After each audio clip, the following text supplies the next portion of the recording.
Apa kau mencari Tuan Saga, suamimu? Kata-katanya dibumbui seringai dan tawa tipis. Tangan Haksan pun benar-benar menyentuh rambut Dania. Gadis itu sampai terlonjak kaget dan mendorong tubuh Haksan kuat. Kau sudah gila ya? Padahal kau tahu siapa suaminya? Berani sekali kau masih berdiri di dekat istriku? Suara Saga sudah terdengar, seperti bilahan pisau yang bukan hanya menggores tubuh Haksan, tapi juga akan melukai Dania. Mendengar sebuah suara di belakang punggungnya, Haksan mulai membeku. Dia mulai terjaga kalau suasana hening di sekelilingnya. Haksan berbalik cepat. Melihat situasi, anak buahnya sudah babak belur dan tergolek di lantai. Di belakang mereka sudah berdiri orang-orang yang tidak tahu dari mana asalnya. Dan yang harus dia khawatirkan adalah orang yang sedang berdiri tidak jauh dari di belakangnya. Tuan Saga, kakinya langsung terkulai lemas. Semua alat inderanya menyuruhnya segera duduk berlutut. Nia, benar-benar istri Tuan Saga. Sayang, Dania langsung setengah berlari mendekati suaminya. Terima kasih sudah datang. Ayo pergi dari sini. Hanya itu isi kepala Dania sekarang. Kalau tidak tahu apa yang akan terjadi kemudian. Kau tidak apa-apa? Menyentuh ujung rambut Dania, lalu meremas rambut itu dengan tangannya. Tempat di mana tadi Haksan meletakkan tangannya. Dania mulai merasakan takut saat menyadari apa yang dilakukan Saga. Dan karena alasannya apa. Sayang, aku menyentuh tangan Saga yang masih meremas ujung rambutnya. Kata-katanya terhenti saat ingin memberi penjelasan. Kalau aku tidak bicara, mungkin benar-benar akan terjadi pertumpahan darah. Dia melihat ke Haksan menyentuh rambut hutan tadi, makanya dia begini. Ketakutan itu harus ditahan, dan dia meraih tangan Saga, walaupun tangannya sendiri bergetar.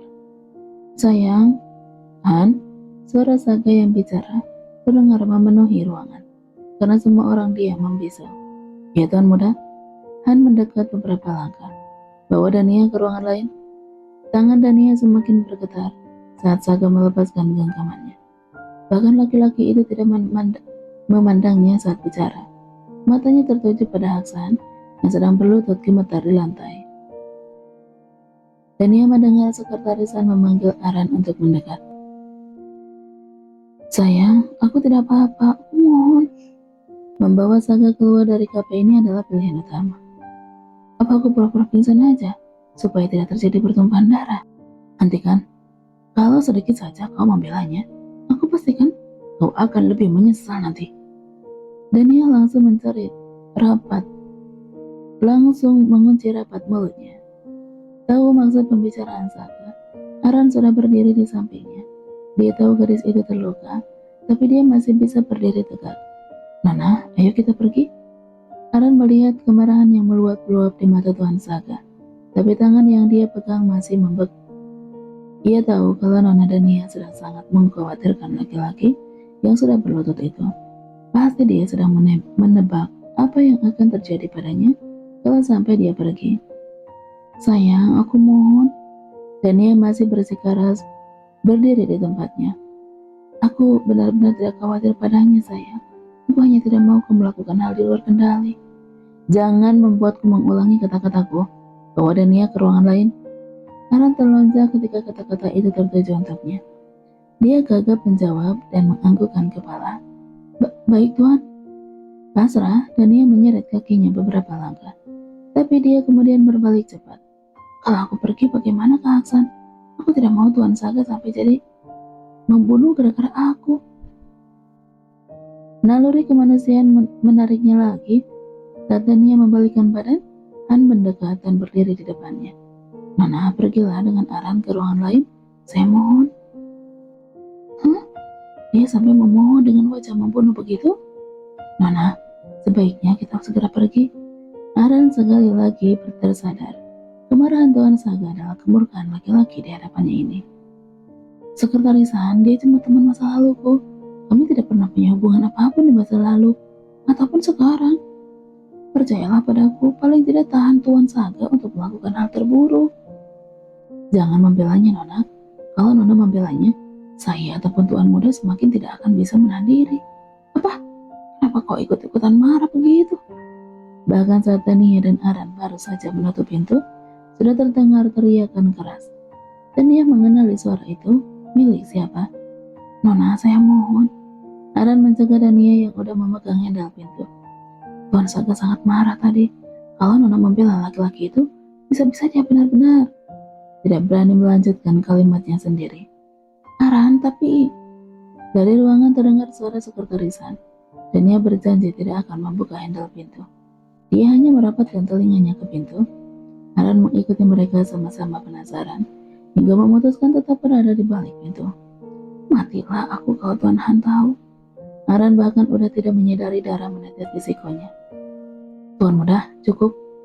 Lepaskan aku, Han. Aku mau menguburnya dan meratakan tempat ini dengan tanah. Terdengar suara Haksan terjatuh dan merintih, dan beberapa kali pukulan. Jangan kotori tangan Tuan muda karena bocah tidak berharga ini. Biarkan saya yang membereskannya. Di balik pintu Dania dan Aran saling bersikap dengan sedikit bernapas lega. Tapi sedetik kemudian, mereka saling mencengkeram tangan mereka masing-masing saat suara Haksan jauh lebih terdengar meringis ketimbang tadi. Nona, ayo kita pergi ke ruang ganti dan menunggu. Sekujur tubuh Aran gemetar membawa langkah kakinya. Seharusnya dia tahu kalau sekretarisan jauh lebih menakutkan ketimbang Tuan Saga. Beberapa tahun lalu dia bahkan menjadi saksi bagaimana laki-laki itu membereskan masalah hidupnya. Habislah aku nanti. Tangannya mulai berdenyut. Di ruang perawatan VIP, kedua wanita yang ada di dalamnya sedang mengingat kembali kejadian yang berlangsung beberapa waktu lalu. Peristiwa saat kedatangan Tuan Saga beserta rombongan ke kafe, tempat Dania bertemu dengan kenangan buruk di SMU-nya. Memori yang bahkan tidak pernah sekelebat pun terlintas. Haksan, nama yang tidak akan pernah disebut Tania jika dia membicarakan tentang kehidupan SMU-nya, baik itu dalam cerita keseharian atau cerita cintanya. Dia hanya akan mengaku kalau dia pernah bertahan 3 kali, tapi nama Haksan tidak ada dalam daftar itu. Mereka saling menggenggam tangannya masing-masing ketika sorot mata Saga yang penuh kemarahan kembali terlintas. Saat itu mereka bahkan hanya bisa menduga-duga apa yang terjadi pada Haksan. Dari suara teriakan penuh kesakitannya, di ruang tunggu di mana para pengawal kafe saling bersikap melihat Tania dan juga wanita di sebelahnya, mereka terlihat ingin bertanya. Namun takut dan bayangan keributan yang mereka lihat tadi membuat mereka hanya saling berspekulasi tentang dua wanita di hadapan mereka. Sampai akhirnya seorang laki-laki masuk dan membawa dua wanita itu keluar. Para pelayan kafe hanya bisa melihat dalam diam. Dan sekarang di ruangan perawatan ini, dua wanita itu masih bertanya-tanya, apa yang terjadi pada Haksan sebenarnya? Nona, apa Nona benar-benar mau membahasnya lagi? Dania dan Aran saling bersikap tegang. Dania menggelengkan kepalanya. Dia takut kalau dia membahasnya membuatnya merasa bersalah pada Haksan. Walaupun dia berusaha meyakinkan hatinya kalau ini bukanlah salahnya, Haksan yang datang mengganggunya. Dia yang tidak percaya kalau dia udah menikah dengan Tuan Saga. Perangainya yang tidak berubah dari masa lalu semakin memperkeruh suasana. Ini salahnya. Begitu yang berusaha diyakinkan Dania di hatinya. Ya, tapi siapa juga sih yang akan percaya kalau aku benar-benar istri Tuan Saga? Kalau dibandingkan dengan Helena, wanita yang dia kenalkan ke publik sebagai kekasihnya, aku dan wanita itu kan sebagai bumi dan langit. Kalau dilihat dari segi fisik, sedangkan hanya penilaian tidak kasat mata itulah yang dilihat kebanyakan orang. Dania termenung lagi mulai bisa meraba bagaimana ke depannya hidupnya. Kebebasan, membawa mobil sendiri bekerja, semua itu bahkan sudah berlarian dan menjauh secepat larinya rusa hutan dari kejaran pemburu. Mustahil. Tadi sebelum keluar dari ruangan ini, Saga sudah menebar ancaman yang membuatnya tetap berada di tempat tidurnya. Jangan keluar dari ruangan ini selangkah pun. Menghentikan bicara dan melihat pintu lalu terdiam sebentar menimbang apa yang ingin ia ucapkan. Dan akhirnya dia merubah kata-katanya. Tidak usah turun dari tempat tidur sampai aku kembali. Melihat Aran dengan sorot mata tajam, membuat yang ditatap langsung bergetar. Jaga istriku untuk tetap berada di tempat tidurnya sampai aku kembali. Seperti berkata, kalau sampai istriku turun dari tempat tidurnya, habis kau. Baik Tuan. Dia masih marah? Benar, dia masih marah kan? Aran menerka dan dia frustasi duduk di atas tempat tidur. Sebenarnya tidak masalah kalau dia turun. Tuan sekalipun, paling-paling dia cuma akan diteriaki saja. Tapi kata-kata yang diberikan suaminya tadi bukan hanya untuknya, tapi lebih tepatnya dia tujukan kepada Aran hingga membuat Dania benar-benar bertahan di tempat tidurnya. Ketukan di pintu membiarkan pikirannya yang melamun kemana-mana. Aran langsung membawa langkahnya untuk melihat. Ternyata seorang perawat membawakan makanan dan juga minuman. Dia melihat dua pengawal duduk berjaga, salah satu yang mengikutinya tadi, yang satunya sudah berganti orang. Hah? Apa ini? Apa ini makanan klinik kesehatan? Memandang nampan yang dia pegang, aneka kek mewah dan potongan buah segar serta jus buah, Aran berhenti untuk terkejut. Setelah melihat ruangan yang ia sekarang berada, tempat ini pun tidak sekelas dengan kamar perawatannya sama sekali. Apa Nona mau makan sesuatu? Tidak, makanlah kalau kamu mau. Dania duduk bersandar sambil menatap jendela. Bagaimana kalau sesuatu terjadi pada Kak Hansen ya? Tanyanya pada dirinya sendiri. Nona, jangan menyebut namanya lagi dengan mulut Nona.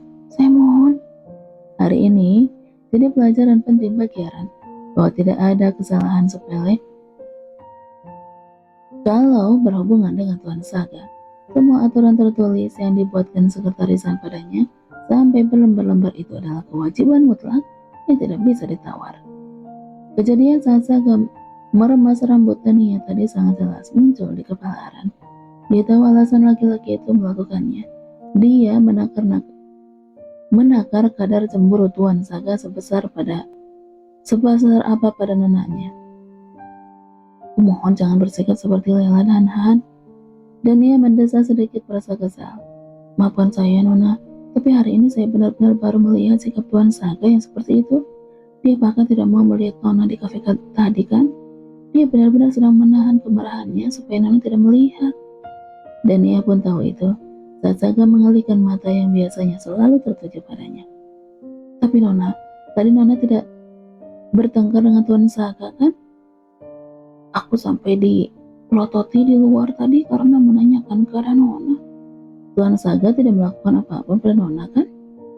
Khawatir, walaupun Aran tidak sampai berpikir kalau Tuan Saga sampai memukul Nona Dania. Dia melakukan banyak hal padaku. Jawaban Dania terdengar menakutkan di telinga Aran, membuat Dania tertawa menebak apa yang dipikirkan gadis di depannya. Aku tidak apa-apa, Aran. Tuan Saga tidak melakukan hal buruk padaku kok. Yang dia hanya melakukan banyak hal aja. Tidak mungkin menjelaskan secara detail. Sudahlah, ayo makan kuenya. Kek coklat ini sepertinya enak.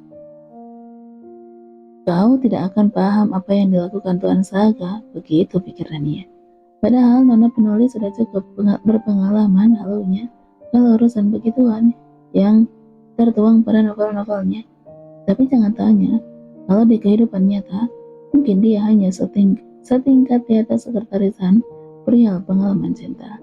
Walaupun masih terbaca akurat kebingungan di wajahnya, Aran mengikuti saja ketika Dania memberikan sendok untuknya dan ikut makan makanan yang sama dengan yang dimakan Dania. Aran, apa kau tidak bertanya tadi pada sekretarisan mereka mau kemana? Berusaha menenangkan diri lagi dengan bicara daripada memikirkannya sendiri di kepalanya. Sepertinya lebih baik kalau ada yang ikut memikirkannya. Saya bertanya Nona, tapi Tuan Han hanya menjawab, terlalu banyak tahu dan bertanya bisa memperpendek umurmu. Cemberut kesal sambil menjelaskan dengan ada suara yang persis yang dibicarakan sekretaris Han padanya tadi. Saya sudah tidak berani bertanya lagi kalau dia menjawab begitu. Dia selalu memakai kalimat itu sebagai senjatanya. Ternyata padamu juga ya. Wajah sambung Han seperti hantu langsung muncul di kepala Dania. Apa Nona tidak lelah memaki saya? Seringai tipis muncul di bibir sekretarisan. Dalam bayangan saja dia kenapa menyebalkan begitu sih? Apa? Jadi pada Nona juga? Tidak percaya bagaimana bisa sekretarisan bisa tidak sopan. Sesopan itu kepada Nona Dania. Pikir Aran tidak terasa. Dia lahap juga makan kue. Aran udah pindah ke kek keduanya sambil diselingi makan buah juga. Percayalah, dia juga kurang ajar pada aku kok. Dia kan hanya patuh pada Tuan Saka. Semua orang dianggap angin lalu sama dia. Geram sendiri dan ia menjelaskan, tapi mereka tidak akan kembali ke kafe kan? Apa mereka belum selesai dengan kehangsan? Nona, jangan menyebut nama laki-laki itu. Merengek frustasi. Iya ya, tapi kan Tuan Saka tidak ada. Tidak ada yang mendengarkannya selain kamu. Nona, sadarlah. Banyak mata dan telinga yang mendengar kita, walaupun tidak kita sadari. Aran bahkan menyapu ruangan saking merasa kalau dirinya diawasi. Nona, apa laki-laki itu mantan pacar Nona? Bertanya akhirnya, mengubur rasa penasaran siapa sebenarnya Hasan. Bukan, melotot. Dia bukan siapa-siapa aku, teman saja bukan. Aran berpikir jadi hubungan mereka itu apa ya? Aran, jangan banyak mencari tahu. Lupa ya, itu bisa memperpendek umurmu. Mereka tertawa, karena Dania mengucapkannya dengan intonasi dan mimik yang sering diucapkan sekretarisan. Namun setelahnya, dia mengatakan semuanya pada Aran. Siapa Hasan, dan betapa tidak pentingnya laki-laki itu. Yang ia cemaskan kalau sampai laki-laki itu terluka parah, hanyalah Tuan Saka. Dia tidak mau Tuan Saka sampai berlumuran darah karenanya. Karena Dania sendiri merasa suaminya yang dia kenal, walaupun terkadang dingin dan menakutkan, tapi sejujurnya hatinya lembut dan hangat.